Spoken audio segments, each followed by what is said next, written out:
کیا آپ نے کبھی غور کیا قرآن مجید جہنم کے لیے صرف ایک لفظ استعمال نہیں کرتا؟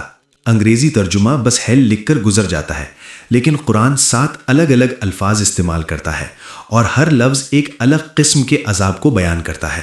علماء نے بتایا کہ یہ 7 نام ہیں: جہنم، لظا، سقر، حطمہ، جہیم، سعیر اور حاویہ، اور ہر نام ایک الگ قسم کے انجام کو بیان کرتا ہے۔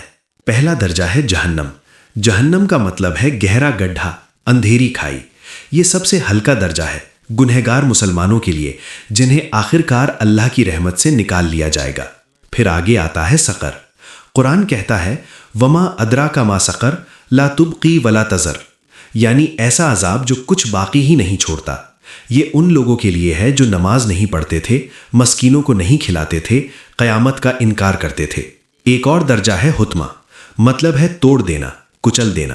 سورہ ہمزہ میں آیا کلا لیمبذن فی الحطمہ۔ یہ وہ آگ ہے جو صرف جسم نہیں، اندر دل تک پہنچ جاتی ہے۔ یہ کن کے لیے ہے؟ تانا دینے والے، غیبت کرنے والے، لوگوں کا مذاق اڑانے والے، مال جمع کر کے بیٹھ جانے والے۔ سوچئے، کیا یہ آج کی سوشل میڈیا کلچر کی تصویر نہیں ہے؟ سب سے گہرا درجہ ہے حاویہ، یعنی نیچے گرتے چلے جانا، ایک بے حد گہری کھائی۔ قرآن کہتا ہے یہ آگ گنہگار کو ایسے گھیر لے گی جیسے ماں اپنے بچے کو گود میں لے لیتی ہے، مکمل گھیرے میں، کوئی راستہ نہیں۔ یہ منافقین کے لیے ہے جو سامنے مومنوں پر مسکراتے ہیں لیکن دل میں نفرت چھپاتے ہیں۔ بات یہ ہے اللہ نے یہ 7 الفاظ صرف خوبصورتی کے لیے نہیں رکھے، بلکہ ہر لفظ ایک بالکل خاص انجام کو بیان کرتا ہے۔